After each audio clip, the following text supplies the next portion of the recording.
Hola, ¿qué tal? El día de hoy vamos a revisar el tema de psicofarmacología titulado vía parenteral.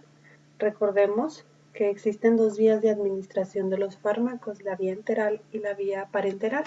La vía enteral, que ya habíamos revisado anteriormente, es todo aquel medicamento que es administrado y necesariamente tiene que pasar por el tubo digestivo. Recordando la clase pasada, revisamos que ahí tenemos la vía oral y la vía anal, por lo tanto incluye tanto tabletas como cápsulas, jarabes, comprimidos, soluciones, suspensiones. Y en cuanto a la vía anal, pues por ejemplo incluye los supositorios o los enemas. Ahora vamos a revisar la vía parenteral. A diferencia de la vía parenteral, en la cual los fármacos sí entran por el tubo digestivo, la vía parenteral, los fármacos no pasan por el tubo digestivo. Por lo tanto, muchas veces pues esta vía pues estamos hablando prácticamente de inyecciones, pero ahorita vamos a ver más adelante. ¿Cuáles serían las ventajas de este tipo de vía de administración parenteral? Pues que la absorción del fármaco pues es más rápida, es más segura y es totalmente completa. La dosis efectiva puede calcularse con mayor exactitud. Es muy importante este tipo de vía porque se evita la influencia de los jugos digestivos y el primer paso por el hígado. Es muy útil debido precisamente a la rapidez con la que actúa y es muy conveniente en algunos casos específicos, como por ejemplo cuando tenemos pacientes en estado de inconsciencia, que están en coma o que por ejemplo presentan vómito y pues, probablemente una pastillita pues va a hacer que regresen la pastilla y pues con la inyección pues no regresa nada, ¿verdad? En este tipo de pacientes pues entonces es más sugerible este tipo de administración de drogas. Así como existen ventajas, también vemos las desventajas. Las desventajas básicamente se resumen en tres. La primera es que necesitamos observar una estricta antisepsia. Recordemos que la antisepsia pues, es una técnica en la que necesitamos que haya mucha limpieza. La persona que administra, por ejemplo, en el caso de las inyecciones, debe de tener muy dominada la habilidad de la limpieza. Frecuentemente es dolorosa y se necesita personal técnico. Por lo tanto, no es común que el paciente se inyecte a sí mismo con medicamentos, aunque sí hay gente que lo hace. Otra de las desventajas es que enfermedades como la hepatitis o como por ejemplo enfermedades virales como el SIDA, pues pueden transmitirse por agujas o por jeringas.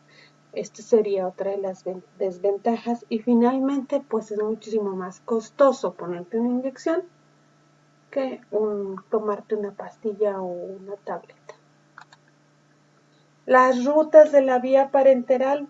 La vía parenteral comprende las siguientes rutas y con esto vamos a terminar el pequeño tema.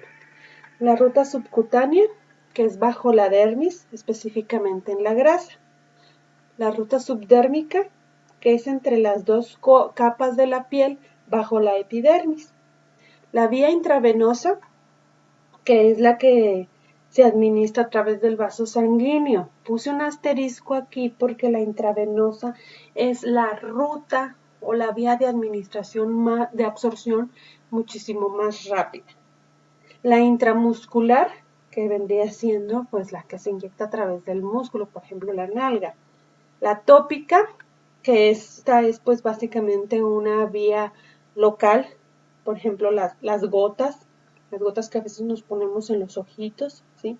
¿Por qué se llama local o por qué se llama tópica? Porque se administra en el sitio donde requerimos que haga efecto. La respiratoria después de la intravenosa, la respiratoria es la más rápida. Este incluye como por ejemplo los aerosoles que utilizamos cuando las personas tienen asma o por ejemplo cuando requiere que se les ponga oxígeno, ese tipo de mascarillas, ¿ok?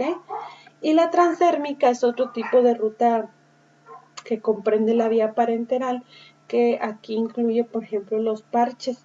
Esta ruta pues es la más lenta, es una vía que requiere o en la cual se considera que el tratamiento es de muy largo tiempo. Aquí la transdérmica incluye parches, por ejemplo, parches anticonceptivos o parches que se le ponen a los niños para que puedan respirar durante la noche, etc. Entonces, que quede claro, la más rápida es la intravenosa. Después de la intravenosa, la segunda más rápida vendría siendo la respiratoria. Y la muchísimo más lenta, porque requiere tratamientos de largo plazo, vendría siendo la transdérmica. En primer lugar, la intravenosa, la respiratoria. En tercer lugar de rapidez, pues vendría siendo la sublingual, que la sublingual, pues evidentemente no es vía parenteral, es vía enteral, porque es oral. La sublingual, pues, por ejemplo, en el caso de personas con presión alta, pues se les pone bajo la lengua una pastillita para que se les acomode otra vez la cuestión de la presión. Recordemos que la vía sublingual a su vez es parental, es enteral y parenteral. Enteral porque es oral y parenteral porque la sublingual no pasa por el tubo digestivo. Hasta aquí, muchísimas gracias por su atención.